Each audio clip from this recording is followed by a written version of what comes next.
Welcome to Magic 8 Ball with Melissa and Micaela. I'm Micaela Kamp, Director of Platform at Rev Up Capital. And I'm Melissa Withers, Managing Partner, Rev Up Capital. All right, Melissa, what if I told you that letting your guard down could be the ultimate leadership flex? No way. Sounds counterintuitive. I know, but here's the thing. Being transparent about challenges isn't a sign of weakness. It's actually one of the boldest moves you can make as a leader. It takes guts to let your guard down and invite your team, advisors, and even your peers into the messy middle of everything that you're dealing with. Do you want to know what the payoff is? Winning. Winning. There's a little winning. If you consider trust, collaboration, and growth, that not only feels real but sustainable winning, because I do. Yes, I do. But yeah, today we're going to talk about it. We're going to talk about radical transparency. Okay. What does it look like in practice? How can it strengthen teams and culture? And where does it get tricky? Yeah. Okay. But first things first. All right. Radical transparency. Yeah. What does it really mean? And why is it so powerful to adopt as a founder? Well, in the spirit of radical transparency, as a Gen X latchkey kid, who raised myself, transparency is not how I was raised. So it's taken me quite a bit of time and effort to embrace radical transparency. And for anyone listening, there's a lot of real stuff written about radical transparency. And the biggest, this episode should also come with a content warning. Don't wave your hands through this stuff. If you believe that this philosophy is something you want to integrate into your business, take an hour and actually read about what it really means to put into practice. Because if you half-ass it, you can really do more harm than good. Because radical transparency is the belief that everyone who works at a company should have the same access to all of the information within that company, like complete honesty and complete visibility into everyone's work. And I mean all of it, and I mean everyone, right? So in this way, radical transparency isn't trivial. And again, it's something that many people are not taught to behave this way. So it really is a big shift. Radical transparency is not the same as partial transparency, right? One pro is that everybody knows what the company's problems are, and they know what's being done to solve them, right? Which can create a lot of camaraderie and shared enthusiasm, and reduces fear, I think. So in that sense, everyone knows where the company is headed, right? Which one of the scariest things for people is to not know where you're going, right? So if you're an employee at a company and you don't know where the company's going, that can create a lot of anxiety. That can have some pretty negative effects on the quality of your work. And when the company's finances aren't, kept like a nuclear secret, the whole team knows what the numbers really are. What are the earnings? How much profit is really being made? Who spends the most, right? And how much gas is left in the tank, right? For some, giving out this much information can be terrifying. A lot of this stuff is considered sensitive. It's just like sensitive shit that you're trained to keep under lock and key. And giving that to employees, is not the same as giving it to your co-founders, right? Employees come and go sometimes, right? And so I think that can be really hard. And for some employees, getting this much information can be equally terrifying. Not everyone wants to be aware of the things outside of what they work on, right? It's can't make that operating assumption. It can also make people more nervous and self-conscious about their work, knowing that if it flops, the whole company, kind of including leadership, is going to be made aware of it, right? So you don't have that air cover where you can do some stuff and maybe if it doesn't work out, it never filters up to the management. But I still think that the pros outweigh the cons. I do too. And in the end, when we tell the full truth behind our decisions, it gives people a much greater sense of inclusion. Plus, there'll be more brains collaborating to solve the problem. And most of the time, that's a good thing. I think really important, though, is how radical transparency can elevate trust among teams with the side effect of expanding a founder's network of support, a network that they can more fully leverage during tough times, right? That being a founder is very isolating, very hard, emotionally tough. And if you have a larger network of people who are already in the know, you can leverage that network to kind of share the burden of that, but to also, feel more supported during those tough times. I think founders are trained to always seem like they're in control, but the idea being that if you're in control, you're kind of bulletproof, right? And that if you appear bulletproof, other people will trust you. But I think in real life, trying to appear bulletproof doesn't make you bulletproof. at all, right? It just doesn't, right? Nothing makes you bulletproof, but pretending that you are, certainly doesn't. And the walls that it builds really stymie the genuine connection that underpins trust. And, those walls cut you off from the kind of connections you need most, especially when shit hits the fan. So I think we could all definitely benefit from a little more transparency. Just how transparent you want to be and how to get to that level of transparency, are like some of the real questions. Yeah. Micaela, you work a lot with our teams in very intimate ways. And I know that transparency, is a huge topic of your coaching. Where do you think transparency becomes the most difficult? How can we help founders navigate those challenges? Yeah. I mean, when you boil it down, admitting mistakes is hard. And transparency is toughest when leaders fear being vulnerable. And that can either be about admitting those mistakes or revealing that they don't have all the answers, right?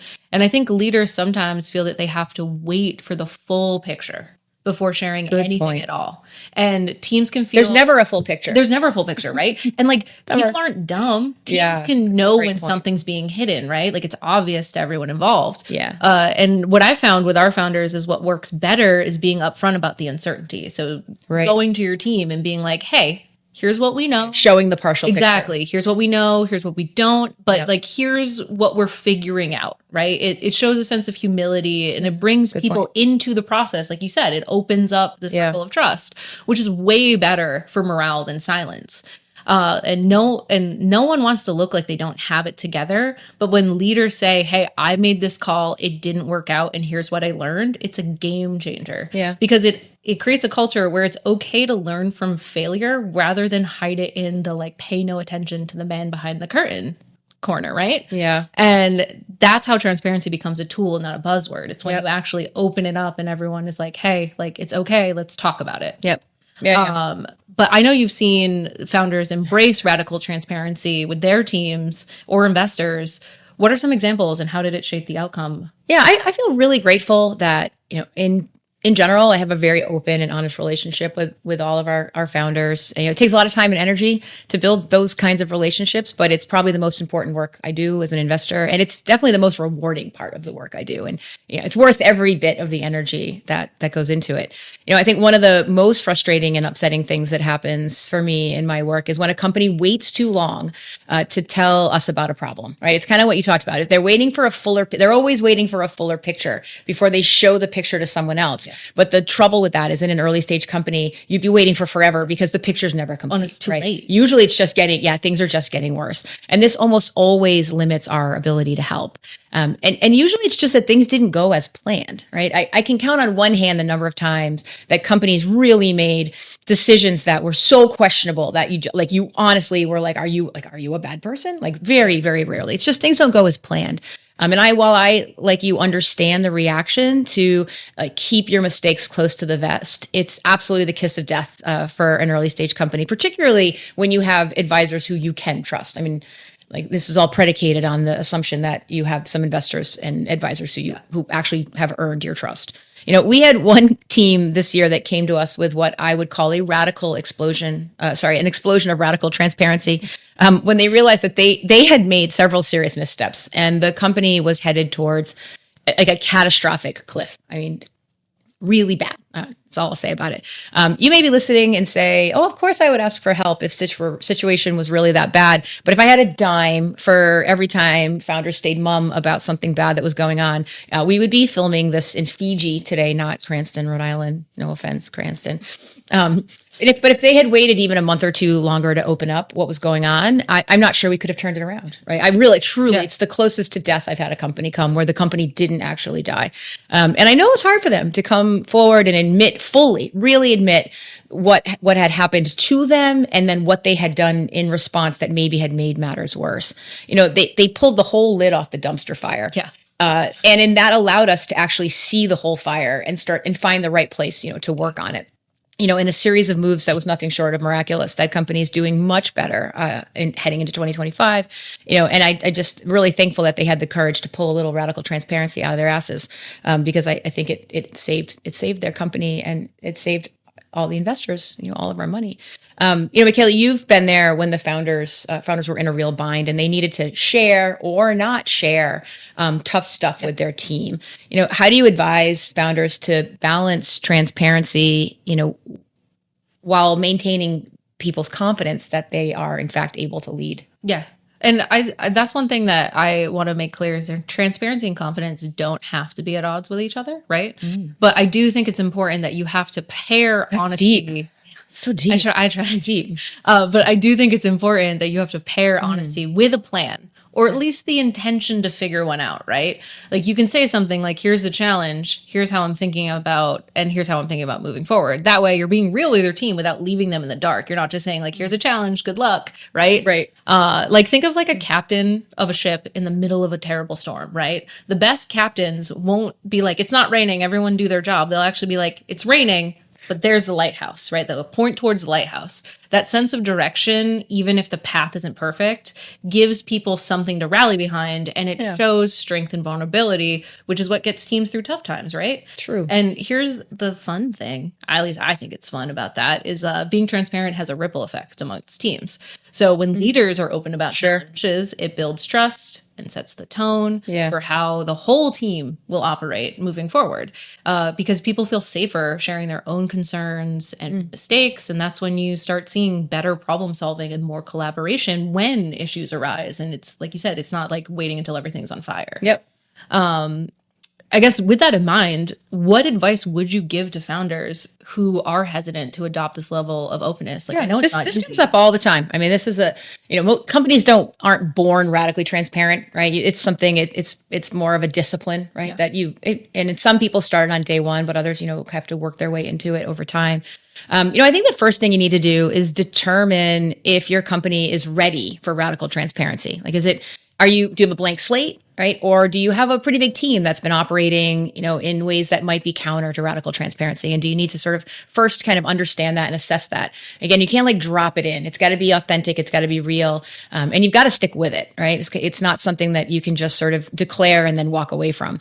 But I think the easiest place to start, regardless of where you are, is to really focus on building trust and effective communication. And you just, sort of said all there is to be said about how you need to lead by example. And in team meetings, like you can make yourself vulnerable by asking for feedback. I mean, really asking for feedback, really listening for feedback, sharing your honest reaction when you don't know the answer to something, right? Small steps like that can make a really big difference in giving others on your team permission to follow suit. And I think it sounds so easy, but like when you get feedback, it's really hard not to react negatively to it, even if you think you're not reacting negatively to it, right? It just takes practice to like not clench your jaw or like not hunch up, right? Defensive. And some people, I'm pretty defensive. Like I grew up pretty defensive. I was always in a street fight, bitch. But it's taken me a long time to actually listen without signaling, really it's just fear and shame, but people read it as rejecting feedback. So it takes time. I think the kind of easy thing you can do too is try to just test being honest about how the company is doing. Start not being like all roses, right? Start telling some of the things that maybe aren't working so well, right? And, feeling comfortable with it. And of course, you got to admit when you make mistakes. And I know so much of this sounds so obvious, but it is very difficult to do this in real relationships. It's easy to say, harder to do. But above all, I think just decide how radically transparent you want to be and what you want to be transparent about. And maybe, for example, you are willing to be transparent about general business info, hiring, sales, fundraising even, but maybe you aren't willing to share all of the salary information across your company because maybe you have some things going on in your salary structure that make sense to you, but might not be sensible or comfortable for others, right? I think you have to really think about this stuff for real before you dive into the deep end of the radical transparency pool. And you have to let people know what's included in your radical transparency, right? It's like almost like you have to codify that because the worst thing is saying you'll be transparent, but then not following through, right? Or having an asterisk, months later that wasn't included in your plan for transparency, right? So I think you need to make almost like a Magna Carta about what it is you are going to be transparent about and why. And if there are things you're not going to be transparent about, you have to be willing to say why you're not going to be transparent about those things and live with the consequences of that. And if people don't like it, then they're probably the wrong people to be in your company anyway. So you have to kind of lean into that. But most of all, you start slowly and with great intent so that you can stay committed to this for the long haul. You just can't dick people around with this stuff. It'll just blow up in your face. Micaela, this is you're the queen of deep questions with your philosophy degree. And so I was kind of buttering this one up. How do you think radical transparency may continue to change the future of business and business culture? Yeah, I think it's going to become an expectation. Mm-hmm. So transparency as a whole will be an expectation, especially because employees and stakeholders, they're craving authenticity, right? And leaders who can lean into that are going to create environments where trust and collaborations thrive, right? And honestly, at its core, radical transparency is about empowering teams. It says, we trust you with the full picture, or as much of the picture that makes sense to share, right? Right. And when people feel like they're in the loop, they're more engaged, more resilient, and more likely to stay, right? Yeah. Or leave if it's not a good fit for them, right? It gives them the information to make the right decision for them. But beyond that, transparency just reduces drama. Yes. Which is so important.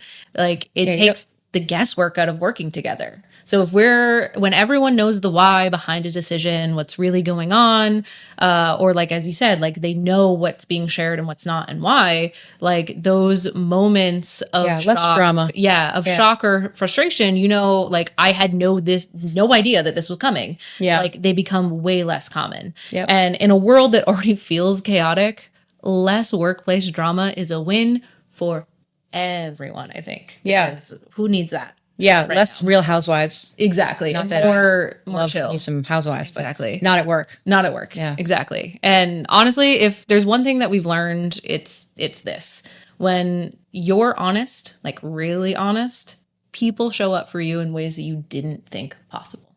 And because at the end of the day, no one really expects you to be perfect, because no human is. They just want you to be real. Yeah. And radical transparency isn't just about spilling your guts. It's about building trust, solving problems, and creating the stronger connections with your people. And yeah, it's scary, but I think at the end of the day, it's worth it, because what else are you going to do except find your people and move forward? Yeah. And do you think, you've known me for a decade, do you think I've become any more transparent? I think so. Yeah. Yeah. Small baby steps? Baby steps. Yeah. Baby steps. Baby steps. Okay. Well, I mean, on that note too, since 2024 has taught us that logic, reason, and history are useless in guiding human has no bearing on any decision making, whether you're going to be transparent or not. I think it's doesn't matter. I think it's time we ask the magic 8 ball, Melissa. Will radical transparency become the new norm? Outlook good. Okay. Oh, okay. Hey, everyone, baby steps. I guess whether you like it or not, buckle up, Buttercup. Buckle up. It's on its way. It's about to get real. It is. All right. Well, thanks for joining us. Yeah. And we'll see you next time. See you next time.